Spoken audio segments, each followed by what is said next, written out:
El diputado Rodolfo Tailade te saluda acá, Enrique Mayolén, junto con Camila García. Buen día, Rodolfo. ¿Qué tal? Buen día, ¿cómo están? Bien, queriendo conversar un poco con vos, aparte de miembro de la magistratura, del Consejo de la Magistratura, el otro día hablábamos con el doctor Ramos Padilla, que nos contaba la vergüenza de lo que había sido lo que él denomina como el ocupa, ¿cómo se llama? El diputado Tonelli, el ocupa Tonelli. Le ocupa Tonelli, le dice. Muy gracioso, no sé si lo conoces al juez, un tipo... Sí, no tuve el honor de hablar personalmente con él, pero sí, sé quién es y sé lo que pasó también ese día que estuvo él en el consejo. Sí, por supuesto que es un juez que no se calla, y aparte, ni arruga. Tiene algo que yo digo siempre que es un lujo de inteligencia, que tiene humor, ¿no? Así que muy gracioso. Sí. Estás con una serie de denuncias con lo cual te han perseguido y te van a seguir persiguiendo como si ellos no hicieran exactamente lo mismo. ¿En qué estado está? ¿Qué es lo que en este momento vos estás trabajando más o más ocupado de todas las cosas que está haciendo este gobierno? Bueno, tengo una serie de responsabilidades, por supuesto que en el Consejo de la Magistratura, que yo creo que es el lugar hoy, digamos, más importante en el que estoy trabajando. Lo que pasa es que no tiene tanta prensa, tanta visibilidad, pero es el lugar más importante porque está el macrismo diseñando desde el Consejo de la Magistratura, no solamente desde la ocupación ilegal de la banca por parte de Tonelli, sino desde ese mismo momento en adelante con una serie de maniobras ilegales. Está diseñando un poder judicial a medida y que probablemente sea un poder judicial con el que tengamos que combatir, o al que tengamos que combatir durante muchos años si no le ponemos un freno a eso.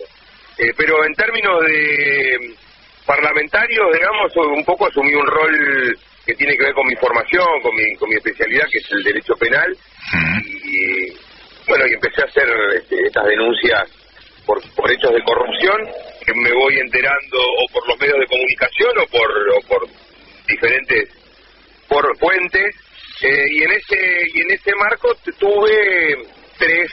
hasta ahora tuve tres digamos represalias de alguna manera.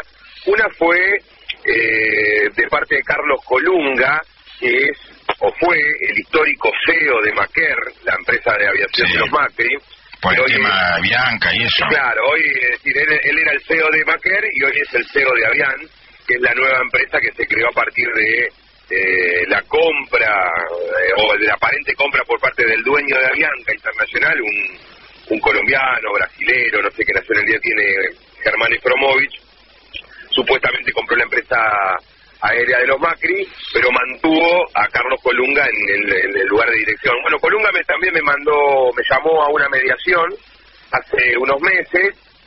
En esa mediación me pidió una suma de dinero también importante, que según él quería entregar a un comedor escolar, a un comedor infantil, pero diciendo que la denuncia que yo había hecho generaba una afectación de su buen nombre y honor, y por lo tanto me demandaba por daños y perjuicios. La cuestión es que, bueno, por supuesto que en esa audiencia yo rechacé todo lo que planteaba, reivindiqué mi derecho a denunciar como diputado nacional, como representante de la mayoría, digamos, porque las elecciones parlamentarias 2015 las ganó el Frente para la Victoria. Y luego, lamentablemente para Colunga, 2 o 3 días después de esa mediación, en donde él adelantaba a través de su abogado que la causa iba a terminar en la nada, 2 o 3 días después de esa mediación, el juez federal Torres, ordenó allanamientos de la Casa Rosada, allanamientos de las oficinas de Maquer, una serie de requerimientos a distintos organismos vinculados a estas maniobras que tenían como objetivo posicionar a esta nueva empresa privada como la más importante del mercado aerocomercial argentino en detrimento de aerolíneas. Así que se tuvo que que guardar la mediación y la demanda en el escritorio de su abogado, seguramente Colunga. Luego recibí la de Garabano, que la audiencia es el 21 de septiembre, ya adelantó en carta documento que él me va a reclamar 2 millones de pesos por una denuncia que le hice, que fue desestimada por el fiscal Delgado, que él considera que afecté su buen nombre y honor. Y bueno, esto va a terminar, yo creo, de la misma manera. Si bien esa causa hoy está cerrada, nada impide que se pueda reabrir. Y la verdad que lo que yo denuncié en ese momento se sigue ocurriendo, que básicamente es la negociación, espaldas de la justicia, entre el Poder Ejecutivo, el Gobierno Nacional y Odebrecht, digamos, una negociación muy irregular, en donde la principal cuestión que yo denuncié tiene que ver con que Macri es socio de Odebrecht desde hace 20 años y no podía estar negociando su propia impunidad a través de su ministro de Justicia con la empresa de la que es socio. El fiscal no lo entendió así, pidió su desestimación, pero luego pasaron cosas como, por ejemplo, aquel comunicado conjunto entre Gil Carbó y Janot, el procurador general de Brasil, donde señalaron que los dos gobiernos debían dar información. Y obstaculizaban la investigación, se negaban a dar información, a intercambiar datos, bueno, con lo cual hay elementos como para volver sobre el tema y pedir que de una vez por todas se investigue, no ya solamente la negociación de Garabano y Laura Alonso con Guido Tawil, que era el abogado de Odebrecht en Argentina, sino también esto que ha aparecido últimamente. Pero bueno, esto va a ser el 21 de septiembre en una mediación. Y finalmente la carta que me mandó Indra, que es la empresa que provee el software para el escrutinio provisorio, digamos, el que se hizo en el correo el 13 de agosto, el día de las PASO. Indra no me convoca ninguna mediación, no me adelanta ningún juicio de momento, solamente me dice, callate la boca, deja de hablar, porque lo que estás hablando es mentira. Entonces no queremos llegar a acciones judiciales, me dice Indra, que por supuesto tampoco no le voy a hacer caso. De momento son las 3, pero aparentemente por lo que he leído en los diarios, sobre todo en La Nación, hay reuniones permanentes para ver cómo se enfrenta, digamos, en el caso particular mío, la decisión de denunciar los hechos de corrupción de los que tome conocimiento. Aparentemente Macri bajó la línea de que todos hagan más o menos lo que hizo Garabano, lo que hizo Colunga, ¿no? Claro, eso un poco es lo que sí le estamos hablando. Sí. Estamos con Rodolfo Tailade, que hay una orden precisa del presidente. Sí, en manos de su asesor Fabián Rodríguez Simón, que también está acusado de ser medio proxeneta, ¿no? De tener un prostíbulo. Bueno, en su momento, sí, Fabián Rodríguez Simón es un abogado que fue el socio principal de un estudio que creció mucho en los 90, por supuesto, no podía ser de otra manera, se llama Llerena y Asociados. Luego de eso, Rodríguez Simón hasta hace pocos años, digamos, era el máximo socio de ese estudio, y luego fue a trabajar con Macri. Es también de Cardenal Newman, digamos, Rodríguez Simón, el egresado del Newman, creo que es un poco menor que el presidente, pero puso toda su experiencia en defensa de muchachos de la corpo financiera, sobre todo este estudio se especializaba en bancos, obviamente defensor de bancos, y puso toda esa experiencia al servicio del proyecto presidencial de Macri, y hoy está calificado, por lo menos lo que leo, como el especialista en litigios complejos, digamos, no en cuestiones complejas. Fue el principal ideólogo de los dos ministros por decreto, de la Corte Suprema por decreto, digamos, o sea, está a cargo de estas tareas medias sucias. Y en este caso aparentemente él es el que coordina las reuniones en donde los ministros, cual señoritas indignadas porque le hacen una denuncia, se quejan y lloran, y él les plantea cuál es la solución, que en el caso de las denuncias que hago yo es iniciarme acciones civiles por daños y perjuicios cuando las causas se concluyan o se terminen archivando. Hasta ahora he recibido 3 cartas documento, seguramente van a venir más, pero fíjense que tampoco pasa exclusivamente por este tipo de cuestiones la respuesta del gobierno. Hoy nos enteramos que están atacando a Víctor Santamaría como seguramente, no como jefe del sindicato de porteros, sino como titular o responsable de un grupo de medios de comunicación, entre ellos fundamentalmente Página 12, y esto aparece luego de que Berbisky en ese diario publicara la nota sobre el blanqueo o los familiares de Macri involucrados en el blanqueo.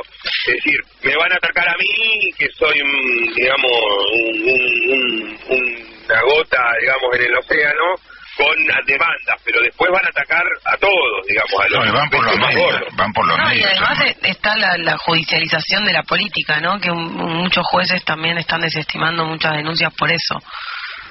Lo que pasa es que esta gente se queja de ser víctima de algo que ellos, digamos, ejecutaron como, diría, prácticamente durante los 10 años últimos de nuestro gobierno, como, digamos, mecanismo central de su política, la judicialización de cualquier cosa. La denuncia infundada y la persecución que continúa de una manera realmente antidemocrática lo que están haciendo, y se quejan ahora cuando alguien empieza a pedir investigaciones, etcétera, como en el caso. Sí, fíjense, exactamente, fíjense que no van al juzgado a decir esto es mentira, esta es la verdad, acá aporto pruebas de la causa que sea, ¿no? No eligen ese camino, el camino, diría, de la verdad y la transparencia. Es decir, una vez que digan, llevan documentación, llevan pruebas, demuestran que alguna de las denuncias es falsa, y luego, en todo caso, uno puede salir a cuestionar al denunciante, pero el primer recurso al que acuden es la descalificación, el apriete a quien hace la denuncia, en lugar de mostrar la verdad. Por ejemplo, para darte un ejemplo muy conocido y bastante grosero, en Panama Papers, la causa de Panama Papers, que no se inició a partir de una denuncia mía, sino a partir del diputado Martínez de Neuquén. Sí, claro. Mauricio Macri no se presentó en esa causa a decir, no, señor juez o señor fiscal, mire, aquellas empresas, esto. Dijo 2 o 3 pavadas por televisión, en alguna conferencia de prensa patética que dio sobre el tema, pero no hay una sola presentación en la fiscalía o en el juzgado, en Panama Papers, donde el presidente explique efectivamente cuál fue su rol, qué es lo que pasó con esas sociedades. Y es que no eligen ese camino. Esta gente, además de estar llena de corruptos también, y de gente que ha estado en contra de la ética republicana, a pesar de que discuten y hablan y se creen dueños de esa ética republicana, además, y esto es lo más peligroso de todo, están entregando la nación y el futuro. Por supuesto, no, de ninguna manera pienso que las cuestiones centrales de nuestro país, los problemas principales de la sociedad argentina pasan por algunos hechos de corrupción o por los casos de corrupción que yo denuncio. Por supuesto que no le quito importancia ni relativizo, pero efectivamente acá el problema principal de nuestro país no es si Macri logra el perdón de la deuda que tiene su familia con el Estado por el correo, o algunos de los hechos de corrupción tan notorios que vemos. Por supuesto que acá la cuestión central pasa por una política de entrega, de hambre, de exclusión de la mitad o más de la sociedad argentina, y de la soberanía, por una entrega de la soberanía nacional, digamos, por un retroceso gigantesco en cualquiera de los aspectos que uno quiera tratar, y ahora estamos viendo, más allá de que muchos estábamos convencidos de cuál era la posición ideológica del macrismo en materia de derechos humanos, pero ahora estamos viendo claramente cómo está mostrando su verdadero rostro, ¿no? Esto de elegir, diría, las justificaciones idénticas a las que se escuchaban en la dictadura militar cuando desaparecían compañeros. Exacto. Sí, Rodolfo Tailade, te agradecemos un montón por esta comunicación. Te transmitimos toda la fuerza y la buena onda como para que resistas todos estos embates de los que están en contra de la verdad y que bueno, que prontamente seguramente te volveremos a consultar porque estás siempre ahí en la línea de la batalla. Muchas gracias.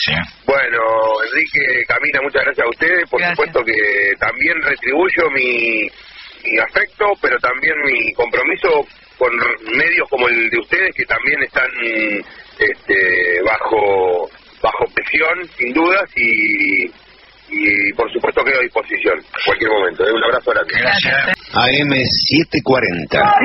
Radio Rebelde. Alta Radio.